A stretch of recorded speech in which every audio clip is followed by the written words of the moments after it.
బుద్ధిమాన్ గడ్డపార. ఒకప్పుడు ఒక చిన్న గ్రామంలో శివ అనే యువకుడు ఉండేవాడు. అతనికి పంట పండించడం అంటే చాలా ఇష్టం. శివ తన పొలంలో పనిచేసేందుకు ఒక పాత గడ్డపారను వాడేవాడు.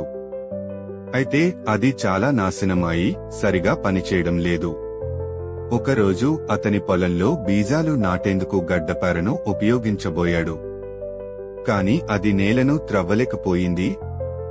ఇది ఎలా త్రవ్వుతుందో తెలుసుకోవాలి అని శివ తనకు తానే చెప్పుకున్నాడు. అతనికి బలాన్ని ఉపయోగించడం కాకుండా పద్ధతిగా ఆలోచించాలని అనిపించింది. అతను గడ్డపారకు తడిమట్టితో సున్నం అంటించి దాన్ని పదును పెట్టాడు. తర్వాత దాన్ని ఉపయోగించినప్పుడు అది నేల త్రవ్వడం చాలా సులభమైంది.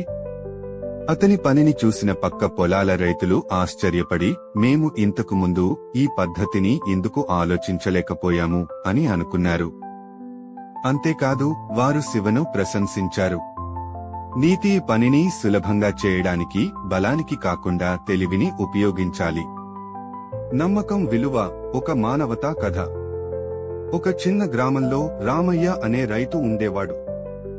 అతను పొలంలో కష్టపడి పనిచేసి తన కుటుంబాన్ని పోషించేవాడు. కాని రామయ్యకు ఒక పెద్ద సమస్య ఉండేది. అతని పొలంలో ఉన్న చెరువుకు నీళ్లు ఎప్పుడూ నిండేవి కావు. అతను ఎప్పుడూ దేవుడిని ప్రార్థించేవాడు, నా పొలంలో నీళ్లు ఉండాలి, నా పంటలు పండాలి.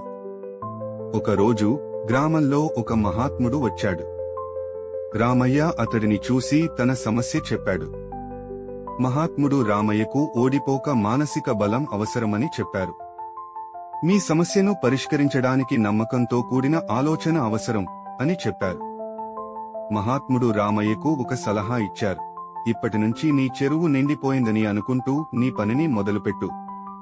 నమ్మకంతో నీ ప్రయత్నం చేస్తే ఫలితం ఖచ్చితంగా వస్తుంది. రామయ్య మహాత్ముడి మాటలను గుండెలో పెట్టుకుని తన పని మొదలుపెట్టాడు.